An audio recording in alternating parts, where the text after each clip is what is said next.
So I went to law school because I love to read, majored in English lit, but didn't like kids a lot. My teachers were like, I guess there's law school. And I was at a stage, like I'm a first generation lawyer. My parents are both blue collar. And so I didn't have... All of us. Look at us. We made it. I didn't have the guidance. So I was just like, someone tell me what I should do, And so it was like, you should go to law school. So I went to law school and I ended up at Cumberland. But I think when you can overcome those things, when you can overcome your fear, that is when you truly can master. Like if you let fear, right? If you let fear rule every decision that you make, you won't do it.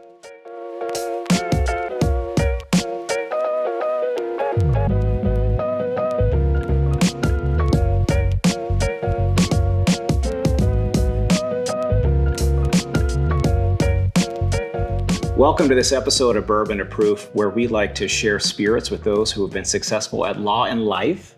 And today we are so blessed to have from Alabama flying to do a show with us, the Sara Williams. Thank you for having me. And we also have our illustrious, notorious Mara Fiore, who's hat in hand as usual. Hat in hand, this fucking guy. Those tattoos are henna. I think these are henna. Yeah, these are fake. You scrub real hard and they come off. And thank you to Bike Shed, Charles Liu, and Tom Hardy for giving us this location, downtown Los Angeles in the Arts District. Well, we're going to start with something nice for you because I bought some very So this one is the Uncle Nearest Rye, which is in Nashville. This is the rye. So this is 100 proof, another bottled and bond. So it was somebody green that was taught Jack Daniels actually how to make whiskey. Right. Way back in the day. Way back in the day. Didn't get credit until recently. That was Uncle Nearest, right? Uncle Nearest was the one that taught him. And now this is the first black female distiller.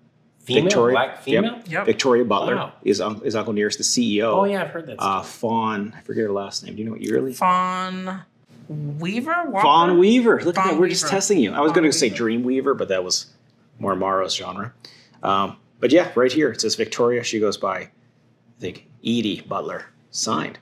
Female distillers are very few female distillers, let alone black. She's the only one. First one. There's another who's now in Birmingham. And this Uncle Nearest is in Nashville. From outside Nashville. It's from Tennessee. Yeah. Tennessee whiskey ain't bad. Elizabeth Pritchard does Horse Soldier, but she's a white chick. So she don't count on that one, but very, very few. But I'm a big rye guy, so I love rye. How did you know? Look at us. Uncle Nearest. Here we are. I've read some good reviews. Anxious. I've read good reviews. I've never had it. So I always go when I go through Nashville, you can actually buy this at the airport. They let you take it on the plane. Did you know that? And then you dip your beak in it on the plane? Yeah. They'll let you. They actually have a sign that says you can drink this on the plane. Really? God bless you. I got to go to Nashville more often. That's good. Oh, this is fantastic. That's really good. So I find when I drink whiskey that's made by female distillers, they have a better nose. This has a little bit of cinnamon. Right, it's a little sweet. He's just making shit up. Which is what I like about a little bit of cinnamon, little bit of sugar rice. cane. I smell. Rice, I like rice because they're heavier alcohol usually, but they're sweeter. That's exactly why. That's why I like Marv. He's heavier but sweeter. Well, I was like mine. Very heavy. Extremely heavy at times. I feel you on that. So for those of you that do not know, Sara practices in both Florida and Alabama, but you do other states too, right? My primary practice is in Alabama, but you our try firm cases. at this point is all over the place. So my practice focuses on the Southeast. Yeah. Like Florida Georgia line, like that. Florida, Georgia, Tennessee. You ever been to Florida Georgia line up there, Bob? You ever been up in that area? Is that the world's largest cocktail party? What they do? They used to do the Florida Georgia game or something like this on the line. But you got to like mosquitoes and humidity. I like neither. No one likes it. You just have to drink enough bourbon to forget about the mosquitoes. But Sara, look her up if you're watching or listening because she's hit some monster verdicts. And also, you give back a shit ton. You teach. I do. Professor of law. I teach. I coach. I just took over as a visiting director of advocacy at Cumberland School of Law in Birmingham. Nice. So I am overseeing all of our advocacy programs. We're number 4th in the nation. Did About you to know be that I'm number one. available as a visiting professor? Oh, God. Oh, what would you teach? Well, many things. I would teach many things. I feel like that's an off-camera discussion. Yes, I'm a what they call a teacher of law and life. I come in. I'm ready. Send me a I'm gonna send you proposed this. syllabus. I'm gonna send you my CV. It'll be in like barbecue sauce on a Yeah. napkin. That's how we'll send you a CV. All the 3 L's will sign up for it. But I mean, do you find, so did you start out, because now you do a lot of injuries to consumers, catastrophic injury cases. Did you start on this path? Everybody on the show wants to find out, how did you become who you are? So I went to law school because I love to read, majored in English lit, but didn't like kids a lot. And so I wasn't Open going to door teach. number one. And so my teachers were like, I guess there's law school. And I was at a stage, like I'm a first generation lawyer. My parents are both blue collar. And so I Cheers didn't to have, that. All of us. Yeah, me look too. at us. We made it. We made it. I didn't have the guidance. So I was just like, someone tell me what I should do, And so it was like, you should go to law school. So I went to law school and I ended up at Cumberland. This is fantastic. The second pour, It's nice. he already chugged his. It has Did a very you? nice. It has a very nice finish. Yes, it does. Smooth finish. But I feel like you have to pace yourself. Overrated. Depends on where you're going. The hare wins most of the races over the tortoise. This is true. But, we're going back, So went to law school what to be a corporate lawyer. you're the only English major I know that's a lawyer. Am I? Because that's a harder major. Like, it legit, if anybody's in college right now, don't do English. It's a harder, like, Unless you want to teach the children. the children. And having a 10-year-old, good teachers are important, was not my ministry. I love my child. And I love, it's funny though, I ended up teaching, but I went to law school to do corporate law because I'm an introvert.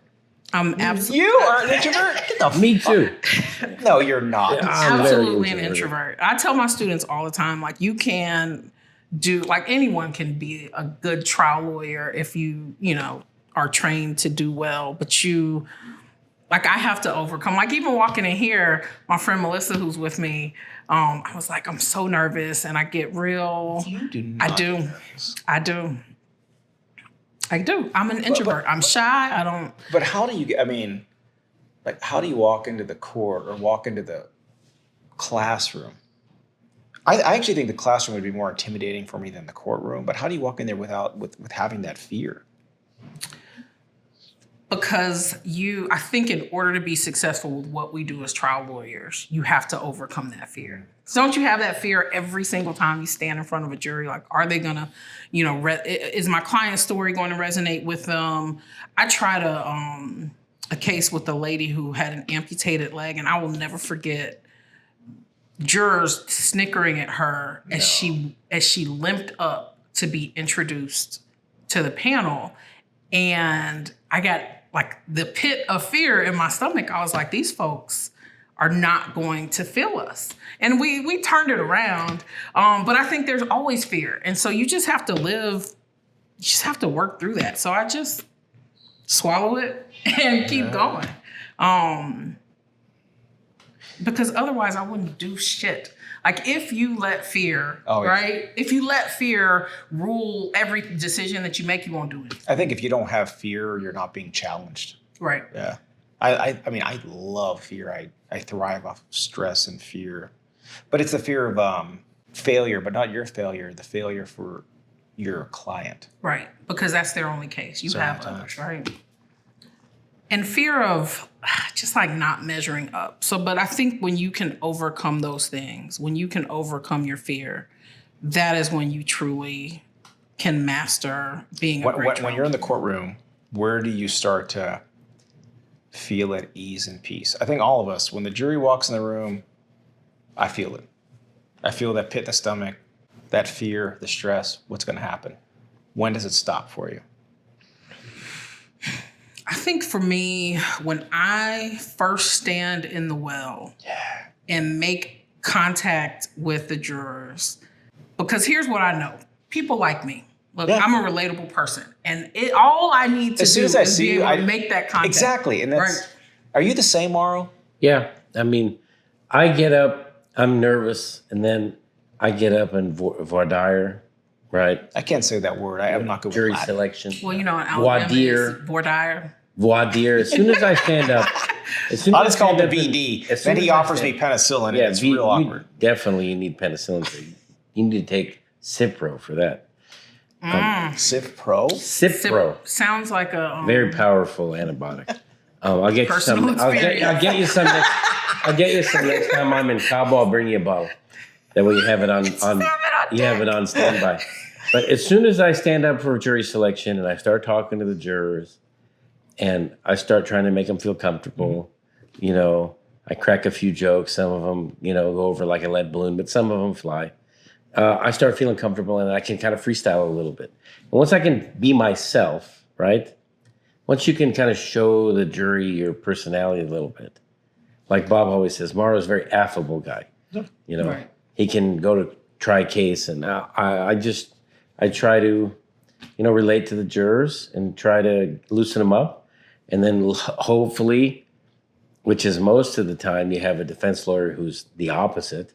Right. And it's such a contrast. Most times it is, but sometimes you got good defense lawyers who know what they know. You know what? I don't even care. Like, I don't care how good the defense lawyer is. Like, I believe that there is, like, I can only beat myself. Yeah. And so, I don't care how they show up. For me, it's like, I think when you show up as yourself and authentically, and the jury sees that you're not some weirdo or somebody that something like what they've seen on TV, like you can see them breathe a collective sigh of relief, and then that's when I breathe. Do you have like an icebreaker with the jury? I never asked you this, I don't think, but where do you start when you first impression? You get up.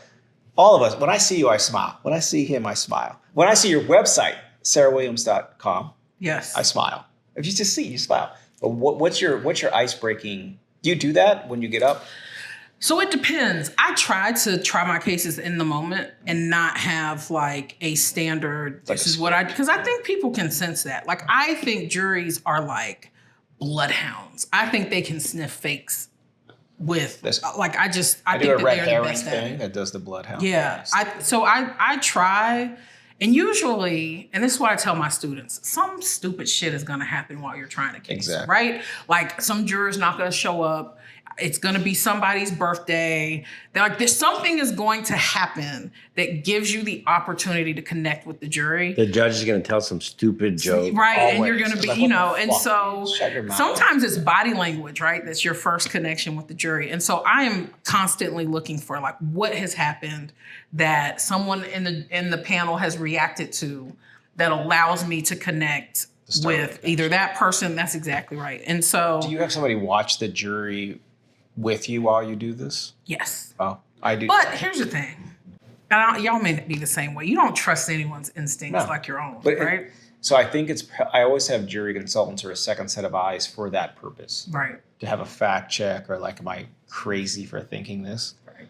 But like, I always kind of start with, you know, we heard a lot of people that they want to serve for whatever reason. His honor, her honor said XYZ. You said he had somewhere else to be. Who here, like, is really excited and wants to be on this jury? Show of hands. And there's always one or two, and like, everybody laughs. Why would you like to serve? And it's always something that's good for us, because they want to, like, they're passionate about the civil service. That's California. Bob, Alabama, that's not, it doesn't go that way. They're like, because there are too many lawsuits and we don't like your firm and y'all got all those billboards and I'm tired of seeing you on my television. And you're like, thank you very much for that. So you say we can't be fair. Yeah. That's exactly right. But how would the for cause, so those listening or watching, for cause is when the judge is able to, like, strike for, they just can't be fair. It doesn't cost you like one of your strikes, but you just can't, you're just like, not the right case for you. Right. What's it like in Alabama? So we have, for cause strikes. You have four or four? For cause. So you have unlimited. It's unlimited. That's good. What the standard is, how it will apply, depends on the judge. Yeah, it's all. You know what I mean? Like, some judges have a very sensitive scale, and they're like,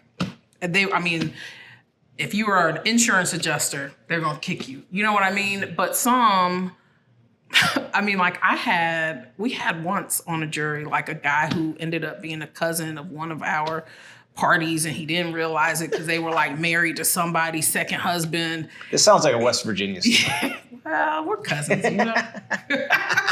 I can go 45 minutes to West Virginia, so I can tell those jokes. You can't, Mara. Did you drink Iron City? No, it was Iron Shitty, we called it. It was terrible. Iron Shitty. That's what I was in West Virginia one time, and I went to a restaurant, and everybody was drinking Iron City beer, and I just remember this wasn't that long ago, but I was in some shit part of West Virginia taking a Depo witness, Chester, West Virginia. Oh yeah. Oh yeah. I was in Chester, and I went to a restaurant like on the main street in Chester, and I got the menu, and I'm from LA. I'm from Hollywood, from LA. Oh, big And city. his passport always says Hollywood. So when I travel, I'm like, oh, you're from Hollywood. And it's always there. Hollywood. I have a running joke whenever I'm with him and they see his passport. I have a good Hollywood joke for him. But I have multiple passports too. I'm like he actually does. I'm like the what's that movie with the guy, the wolf or whatever? No, it's where he pretends to be the pilot. I know what you're talking about. Yeah. I got Leonardo DiCaprio where he has the. But you're not a real criminal because you're talking about it on your podcast. Listen, But he's not. I have. But the fucked up part is when he travels, we're with families and his Yeah. wife and kids, and he'll use his other passport to cut the line. What are your other and he I'm leaves blessed. his family Listen, behind. I'm So we're like blessed. there with his kids and his wife, and he's like, you guys waving go and to wait us. in that line. I'm going to the EU line because I'm blessed that I have two passports. I got the United States of America where I was born. I'm proud American.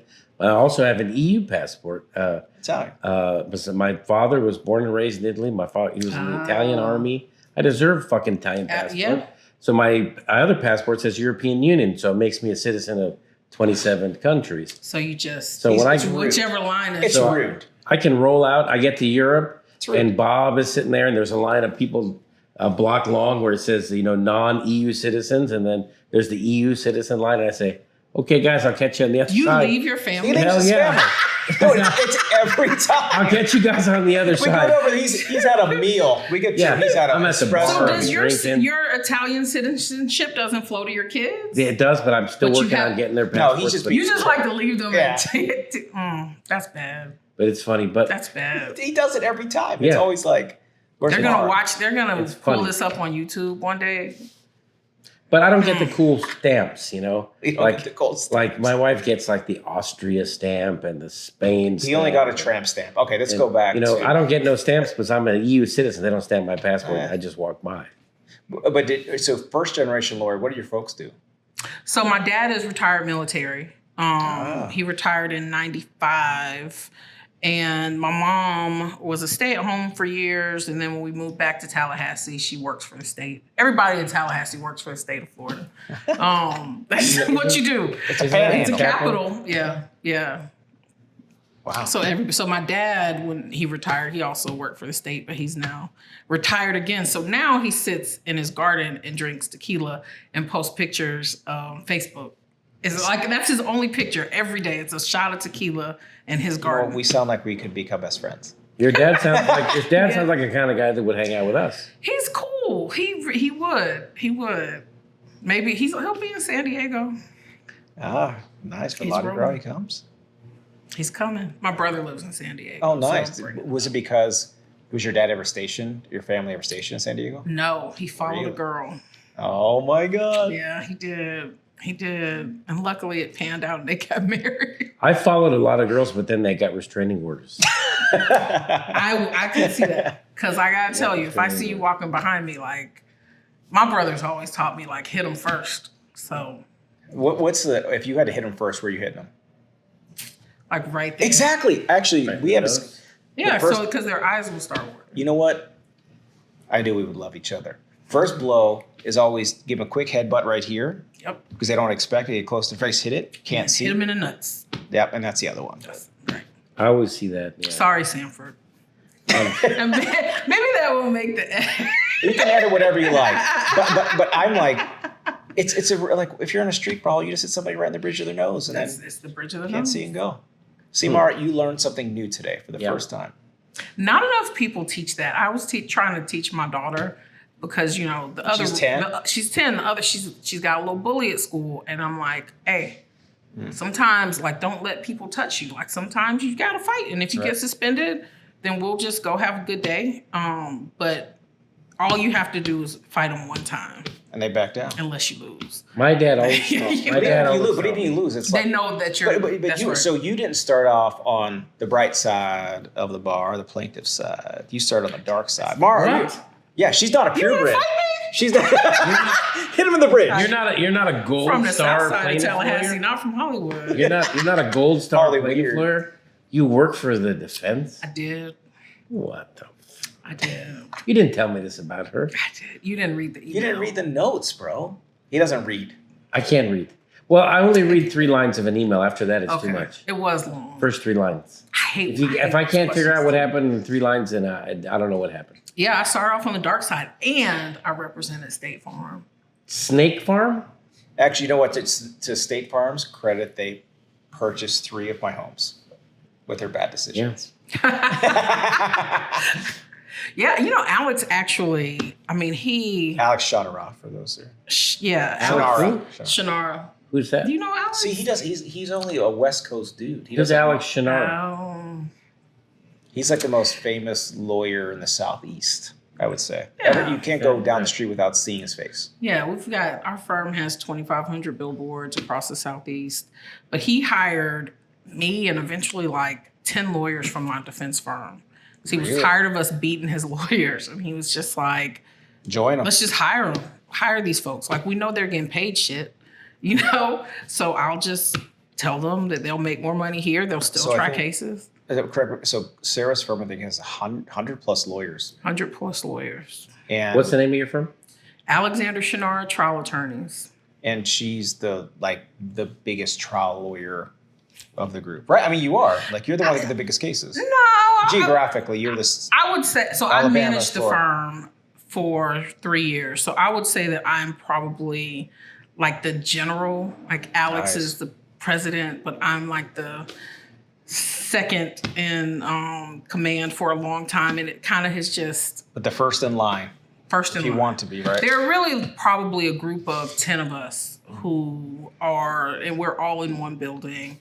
Who I would say are like our hit squad. And you guys are in Birmingham? Mm-hmm.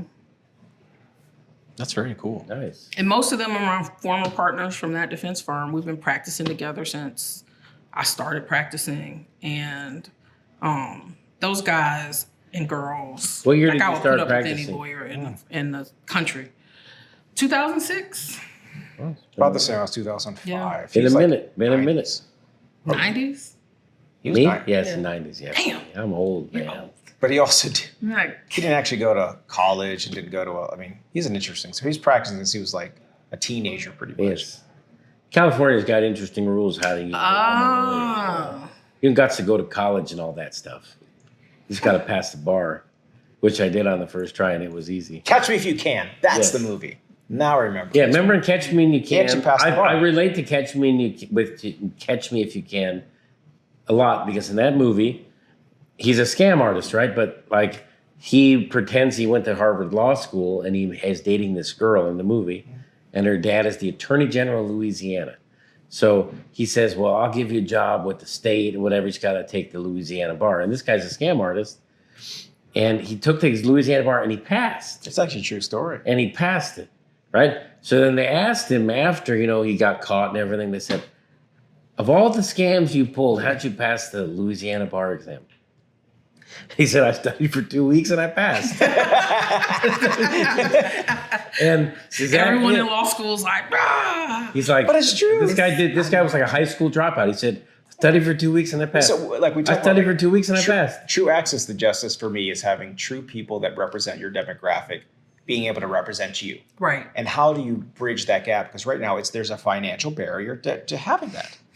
There is a financial barrier. I think, though, in addition to the financial barrier, there's not enough like visibility for those of us who have breached the gap and who are like, I think we get into this space and we're like, I'm gonna lay low. I'm in here. I'm gonna tiptoe around. Like, think about it. How many Black lawyers do you know who market heavy? So in LA, it's a None? little different. Well, no, we like Ben Crump. Like there's very. He's from Well, Tallahassee. Ben Crump markets everywhere. Yeah, Ben's He went to from law school Tallahassee. with my friend Connell Doyle. They were buddies from law school. But think black about that. lawyers So that there's advertise Ben- in LA. In LA, we have always had. Like we don't not a big market. We've always had the Cochran firm in LA. I knew Johnny Cochran. Yeah. He was the So coolest Carl Douglas, dude. like, there's a lot of big hidden. Back in the old days, Cochran Really? would show up at a Cala meeting wearing a red suit and like purple crocodile shoes. I mean, he was true. He was. He was a true. Did you know his partner? G. Why am I drawing a blank? Like I'm not drawing. White dude from Texas. No. Cochran practiced with Brian. Brian Dunn. Brian Dunn. Brian Dunn. Yep. Brian Dunn was in. Brian Dunn. Joe Barrett was there for a minute. Joe Amy Barrett's Arasek, there. which is one of my best Amy friends. Arasek. I love there. her She's the so best. much. She's Yeah, I awesome. mean, She's a special but Brian Dunn person. was there with Johnny back in the day when he was, but Johnny Cochran was the coolest guy. Man, I'm lucky that I got to meet him, got to hang with him, saw him speak a lot, had dinner with him a couple times, and then he got some kind of weird cancer and brain just cancer. died like instantly. So his Crazy. partner in Alabama was Jock Smith. Did you ever meet Jock? Never He used met to Jock. wear these loud suits. So his Just like daughter Johnny. went to law school with me. And I remember he came to school and he had this like powder blue suit with matching Oh, I love powder it. blue gaiters. And my law school is pretty conservative, especially back then.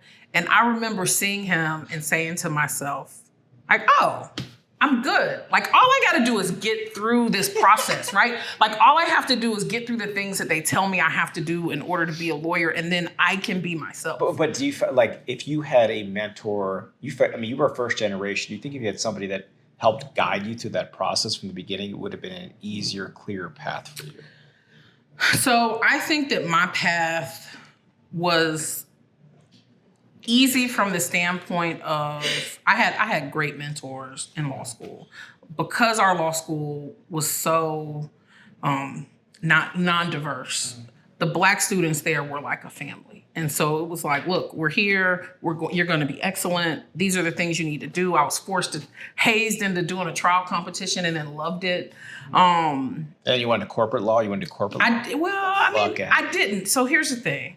Being an insurance defense lawyer, right? I came out of law school trying scratch bumper car wrecks and like That's so easy. Stand up like, how can you be hurt from this? I'm good. That's exactly right. Our formula was all we need is one lie. Like all I need is one lie. And Alabama's a pure contrib state. Oh, that's fucked up. For those of you who don't know, that means if your client has any responsibility, even 1%, even in a 1%. rear ender, you That's get right. 0. I won every single rear end collision I ever tried. What? Defense verdict.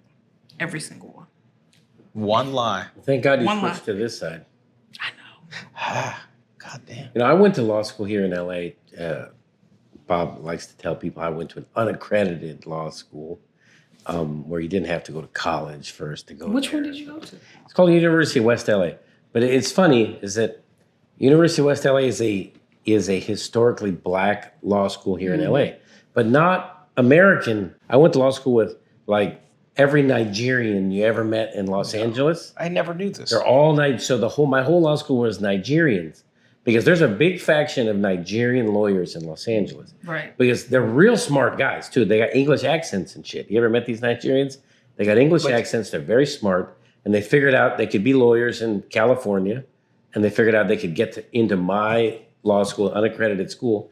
So my school was all these Nigerian guys that I didn't even know there was Nigerians in LA till I grew up in LA until I went to law school. Well, you were in Hollywood. Yeah, and so I went to law school, all these Nigerian guys, and they're all great lawyers, And they all became really good lawyers. So here's what I think the thing that happens that. By the way, you are nursing your whiskey. I drank mine. I am. We're going to pour another one because we got a second one. I'm nursing it.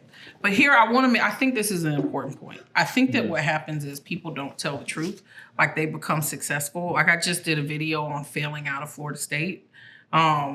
People don't tell the truth. And so the people that we see who are successful lawyers went to Harvard and went to Georgetown. Black lawyers, right? Oh. And it's like, you don't have to go to Harvard or Georgetown. I went to my law school. It was a 4th tier school. I'm doing just fine. Yeah. Alex went to an unaccredited law school in Birmingham. He's doing just fine. But don't you find most lawyers that represent people that are real human beings, they give a fuck where they went to law school? That's exactly right. Yeah. It doesn't matter. It doesn't matter, right?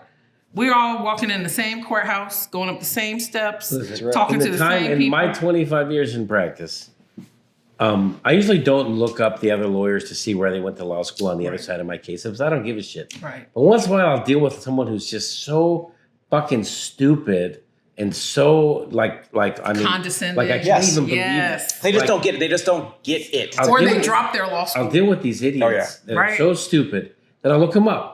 And I'm telling you, 9 times out of 10, I look these fuckers up who are morons and they went to Harvard. Yeah. And it's like, and these guys, I'm playing with them like a cat with a mouse. It's the lack of street smarts. And I'm a fucking street fucking bum. I didn't even go to college. It's the lack of street smart. And I'm playing with these Harvard lawyers like I'm a cat with a mouse. I make them do anything I want them to do. Fucking went to Harvard. It's like, what kind of fucking world do we live in? I mean, they're morons. Well, because what we do is about connecting with people. Yeah. they can't right? And you gotta, they connect with spreadsheets. Right. Oh, I'm very I love my friends from Harvard, though. Bob, what is this gold and boss? So I'm very. So this is. I never seen this. So when we're filming this right now, this bottle is not available to the public. So is that right?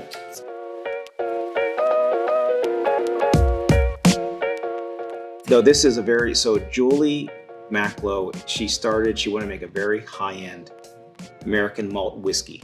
Like Julie Macklowe from the Macklowe family? Yes. She started. You're so bougie. I know. Like, you're like, oh, yeah, I went to an accredited law school, and then you're like, from the Macklowe family? Well, Mara knows everything. Well, the Macklowes are very famous socialites and philanthropists. It's true. And, so I walked through the airport with my EU passport. And billionaires.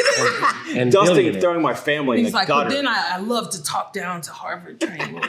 Yeah, I certainly do. Shit. So the Macklowe billionaire knows family. everything about everything. Silly. I know you can't play trivia with this guy. I know a little bit about everything. So if you need the Trivia Pursuit piece, that's the yellow piece, like the history and arc, he knows stupid shit. So why do you think that is? Oh yeah, why is this? I don't know, man. I mean, I absorb information. I like to read and I absorb information.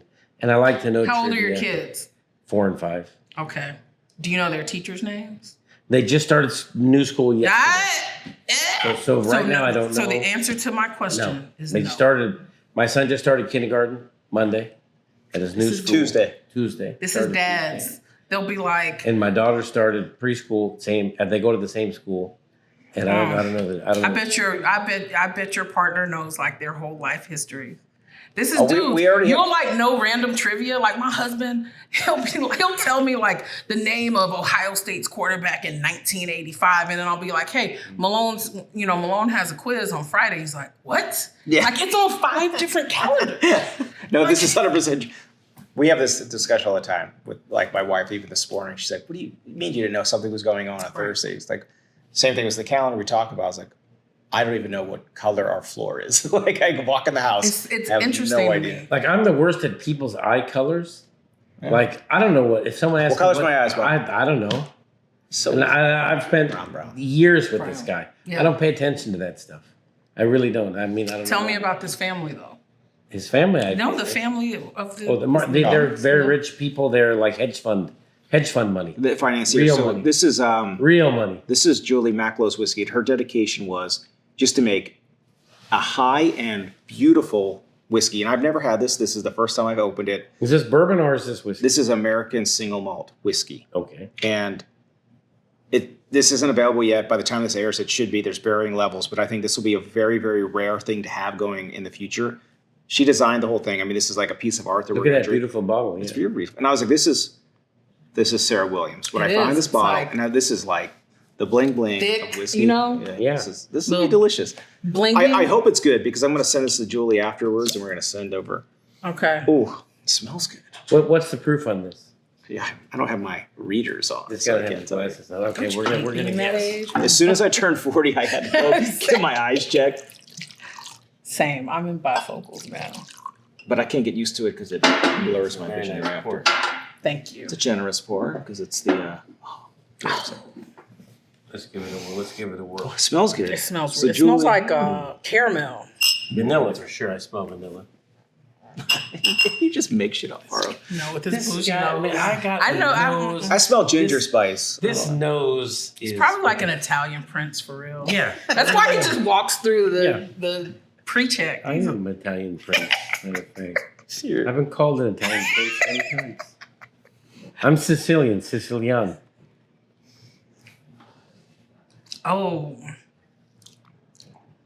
That's This is good. sneaky. Oh, wow. That will. This is very good. This is really good. For a single malt. What's her name? Julie Marlowe? Yeah, Julie Macklowe. Julie Macklowe? Well, tell She did a Julie good Macklowe. job. I'm a big fan of This her is whiskey. This is excellent. The thing about this. If she needs me to sit on any of her boards, I'm available.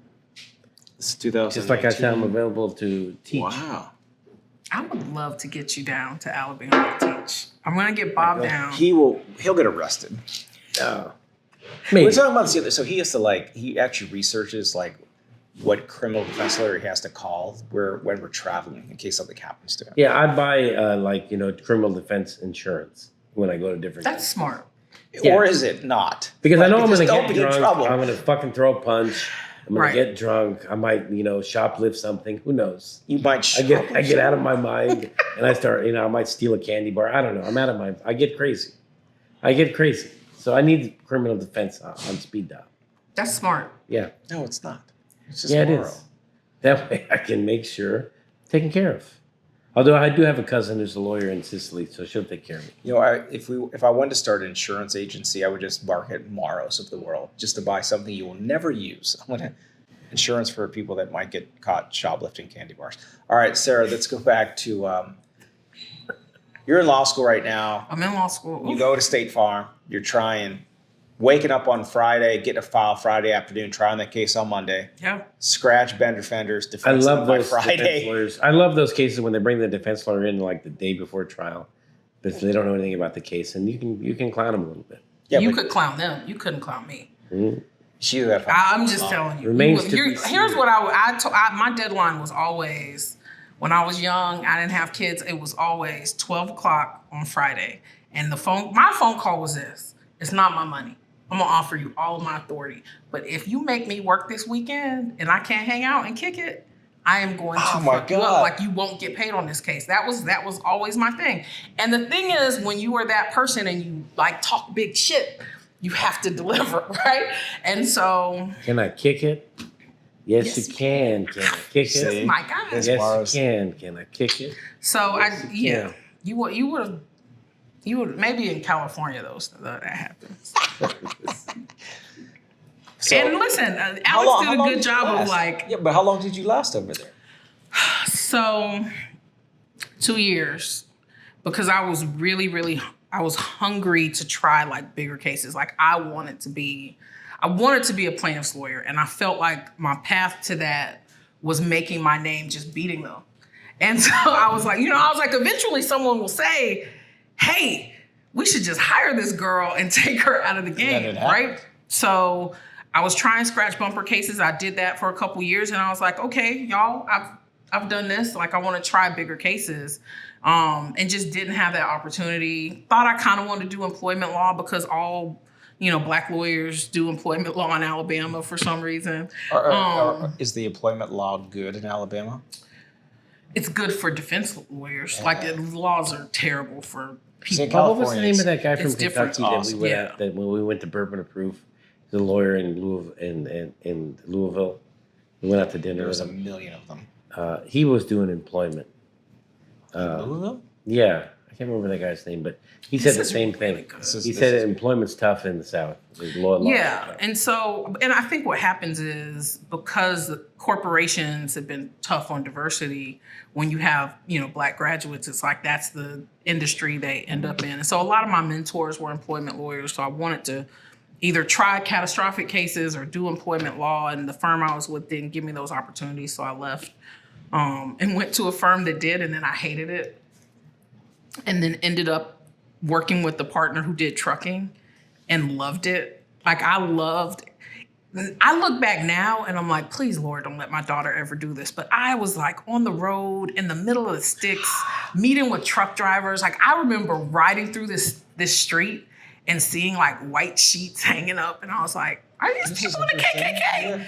And I texted my friends hey, I'm gonna text you in 2 hours. If I don't text you in 2 hours, I'm in this house. It's funny. We had that same conversation with many people on this show. How many times we've all been out on site inspections or finding a witness and send a picture to a loved one and says, this is where I last was. I don't come home. And because that was before I had a BlackBerry. That was before you could drop a pin to someone. You know what I mean? I had to print out my MapQuest directions.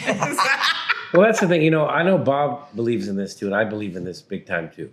And I think you do too. The lawyers in my office, part of the reason why lawyers come work at my office is because I will absolutely give them an opportunity to try cases immediately when they come to my office. Right. They're not going to be sitting around answering discovery bullshit. They're going to come to my office. They're going to try. I always say on our side to learn the hardest cases to try are the scratch bumper cases. That's right. One of my biggest verdicts I had against State Farm was $17 million on a scratch bumper case, and had all the things that can go wrong. And I said, and I teach a lot off that case, and the ones I tried a lot like that. If you can find a way to win these, and we had the same thing. That's exactly right. You have to. So you had the you lit up his name on that case. Well, not to be discussed, but poor he was president of Boda, but he's a very nice human being, and it was the thing they didn't see coming is my client was the best human being ever. Right, and it's a personality contest. And he was, he was a D1 basketball player. He was a single father, a black guy in LA, and had the best story. So the concentration was the story, and there was very non-visible property damage, but his injuries were catastrophic. But they didn't see him coming. But when you talk about your amputee walking in the courtroom, I had him sit there, and he looks like he's perfectly healthy. And I asked jurors who thinks that he's lying or making it up.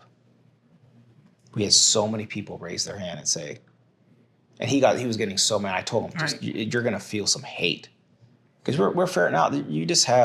You have undercover racism. You have to ferret it out. And they thought, black guy sitting there asking. I told him we're going to ask for $15 million pain and suffering before we start jury selection. And people like, oh no, but you're surprised. We watched those nonverbals, but the ones that were just, you could see him looking, and they were like, who thinks he's faking already? People were like, I think he's faking.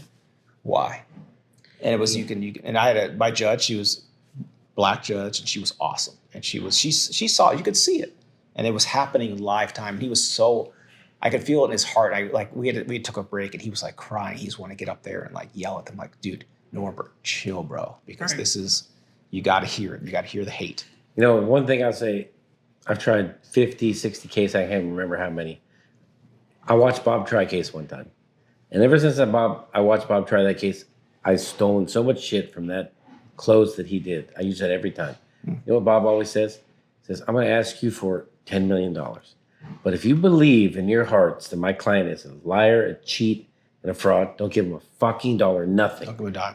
Don't give him not even a dollar. I will give a zip cuss where I'll cut myself off. Not even a dollar. But if you don't believe that they're a fraud, but that was the dare. But that was the dare from the jury selection, which I tell them, if you think this person who thinks right now they're lying, who wants to hear the truth, the story first. But do you feel like? So I want to hear where Sara Williams is now. Everybody. You have a name for you. We never met in person until today. I know. You are a force, but I feel like I know you. Yeah. But a lot of people now look up to you and see you as a mentor and role model. What does the future look like for you, and where do you want to go? Man. Loaded question. And you should be loaded for this question. I will tell you, I want to do more of the things that make me fill my cup. I think that especially as trial lawyers, we serve people a lot, and we tend to be people pleasers, and we tend to take on cases because we have big hearts, and then you get into it and you're like, why did I take this? I'm not allowed to do intake in my firm because I'll take every case. Oh, listen. I was like, I could win this case if I feel bad for you. They don't let me do it anymore. My staff sometimes are like, come on, Sara. And I'm like, yeah, but they said this, and I think I can do this.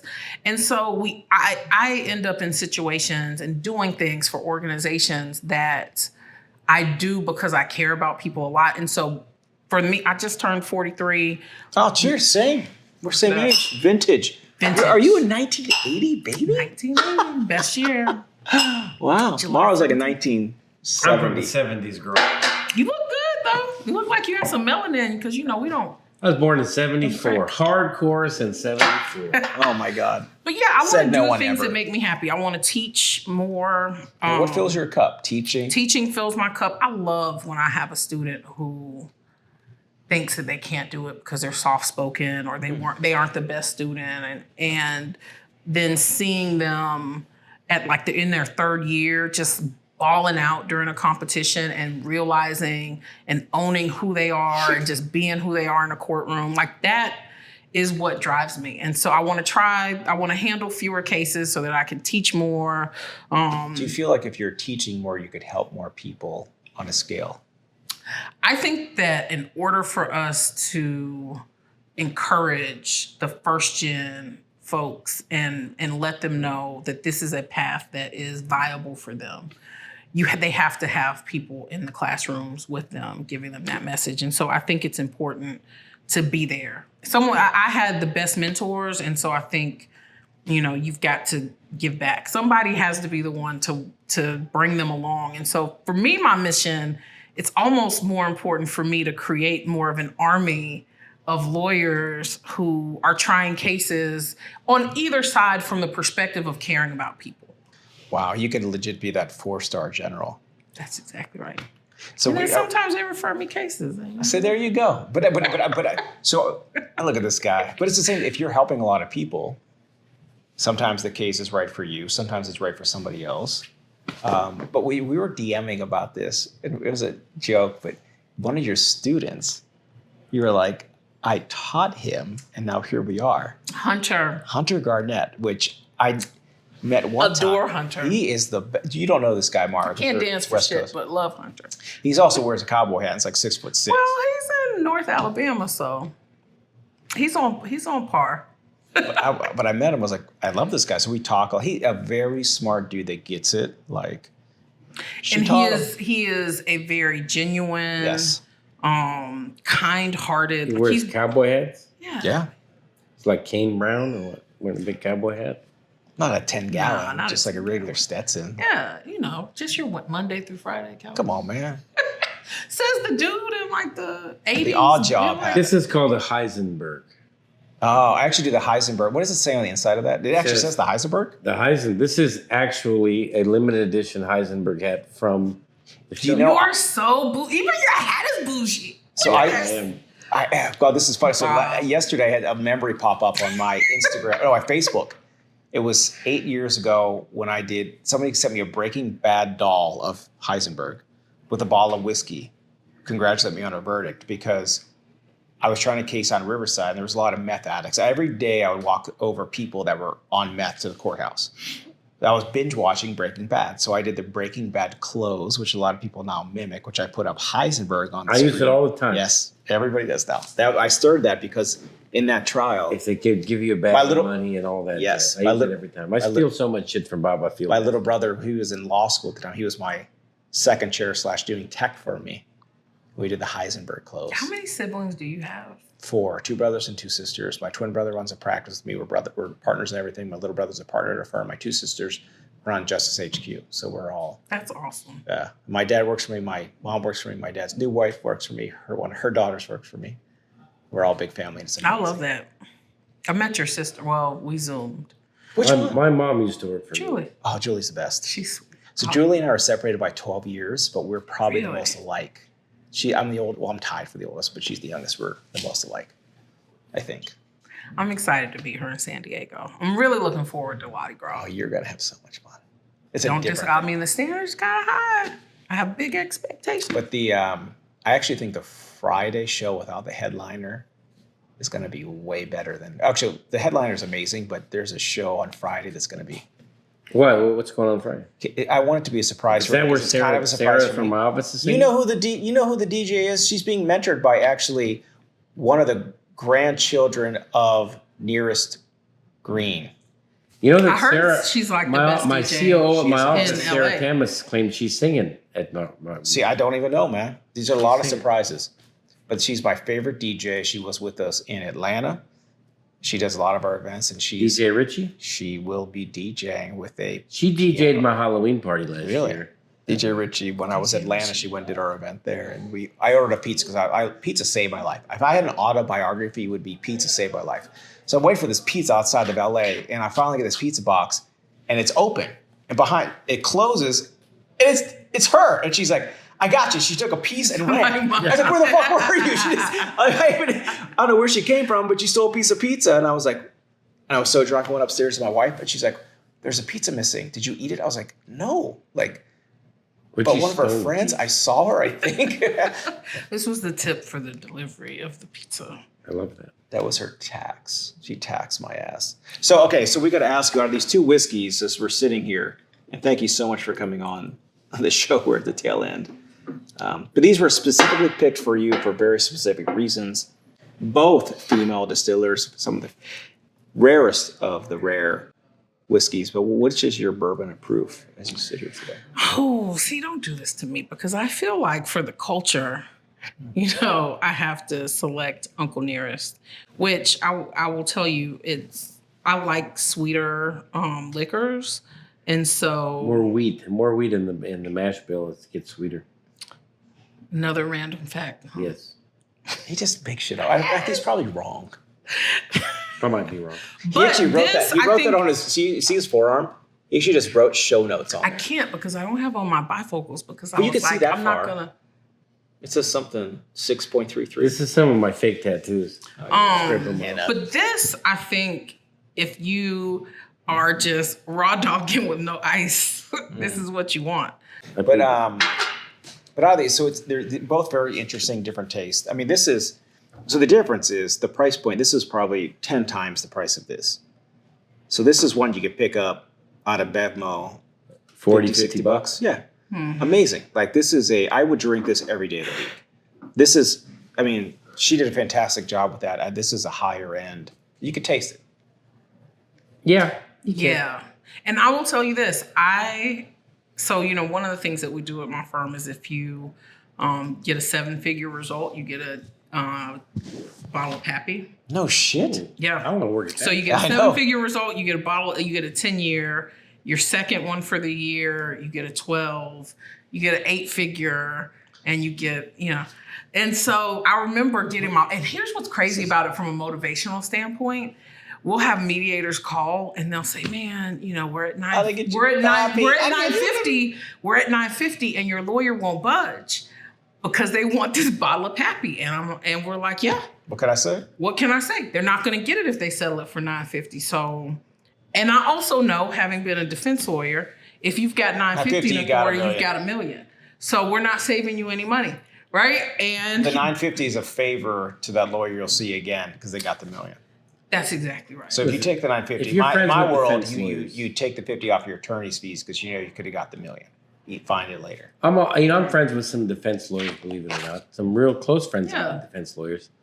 And, they got the money, but let them save a little bit and make them look good with the adjuster, with the carrier, right? It depends. So sometimes let me make tell them look you, good. For me, it depends. If you've disrespected me throughout mediation or throughout the process, I'm not going to save you a damn dime because I want you to remember what it felt like to go through this experience. Like sometimes I think you have to take positions for like your future cases. Correct. And so I want you to remember that I wouldn't save you a dime. Do you kill that with kindness while you do this? I do everything with a smile. My students are always like, you say things that are really, really hard, but you're smiling. And so I feel sad, but I also feel like it confuses people. Here's what happened with me. When I was a student, my first trial competition, I was killing my cross. And this dumbass lawyer was like, you're such a bitch. You're such a bitch. You came off as such a bitch. And I was the lawyer that was judging it? Yeah, lawyer that was judging it. Usually don't know what the fuck to do. And so my coach, I remember being in a practice and I changed up my delivery style. I changed my voice to make it softer and it was fake as shit. And my coach, who's a judge now, was like, stop, do it again. And I was so embarrassed because I was a 2L. And he was like, this is not your voice. And we spent 4 hours on it. And finally he was like, you're not a 40-year-old white woman. Why are you speaking like this? I was like, because this dude who's a partner at this huge firm, right? And who is renowned as a litigator in this state told me that I sounded too much like a bitch. And so I'm trying to get a job. I'm not doing this for free. And he was like, you don't have to do that. You don't have to change who you are. He goes, why don't you try smiling? And so that is what I did. And so my delivery did not change. I just smiled. So when I cross-examine, I smile. And people are always like, I don't know what's going on. Like, I like you. You know what? But you're kind of tearing me up, but I want to give you what I'm giving you. We teach the same, like, if you can kill with kindness and, like, smile, and be like, where were you on Monday? Were you, like, are you testifying against somebody else? The jury's like, oh, my God, this is, like, something that's pleasant that we're going to We did that one time when I was trying a case. Yeah. Bob had a guy, same expert in the trial, like the day before. Yeah. And Bob's like, I just had this guy yesterday. I asked him where he was yesterday, so I was in my trial. Like, where were you yesterday? Oh, I don't remember. They never remember. Weren't you testifying as an expert, spewing the same nonsense? Right. At another courthouse down the road from here? Oh, well, maybe. So, well, maybe it's yes or no. Especially when Bob just had him. When I say, Mauro, this is how we try his case. It's just, you have to be yourself. You have to be yourself. Because people, like, generally, if I walked in as a juror, knew nothing. My wife's actually on standing line for jury duty right now. And I've been in the back room as a juror. I never get picked. I wish I would. Right. But I hear the shit they talk about. I would love that. Not on a jury. I got on a panel. And then I got kicked off by... Because my students were the lawyers trying to... I got kicked off by the prosecutor. I was in a criminal case. And I was like... They asked, one of the questions was, do you think that racism in the criminal justice system is real? I was like, yep. I raised my hand, like, yep. Is the sky blue? No, but it was like, and I can see all the jurors shaking their head. And I'm in Inglewood. So I pulled Inglewood, and they're like, the prosecutors asked me the question, why do you feel that way? I was like, look, I pick juries for a living. Do you want me to answer the question in open-ended? He was like, go ahead, answer the question. And I just went off and I gave a whole, this is what I see day to day. But this is what I mean about people not telling the truth. Like, it's like, here's the thing. We know it exists. Unless we tell the truth about it, we can't get rid of it, right? If we're all like, oh no, there's no racism. We're all the black people, right? Like, you can't get rid of it. And so it's like, we're not having these hard conversations because we want to make you feel bad, right? Like, this is just truth. We got to figure our shit out. Truth in history.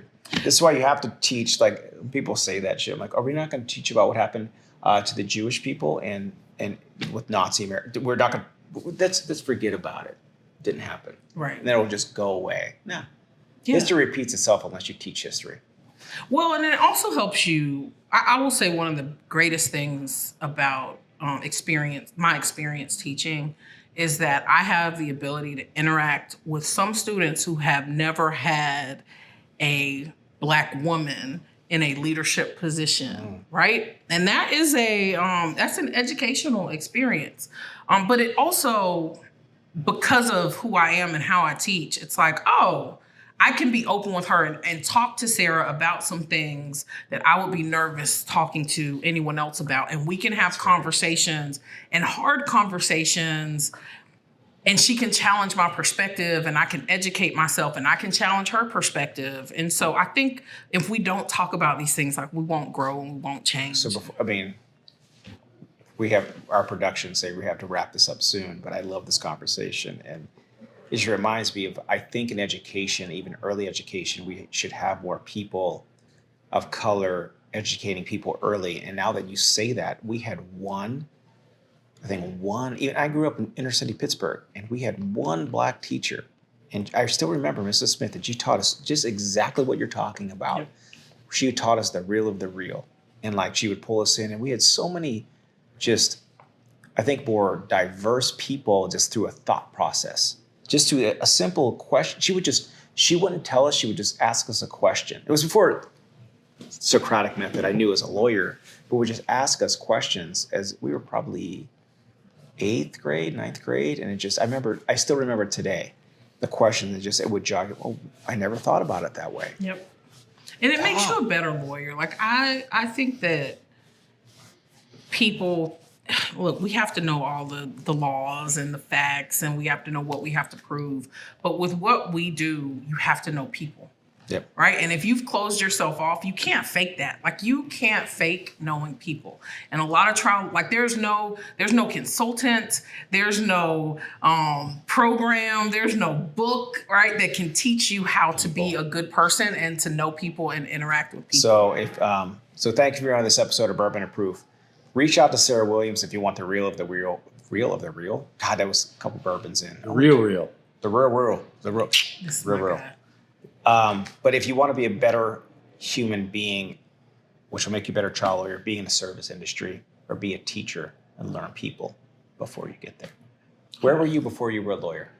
Where was I before I was a lawyer?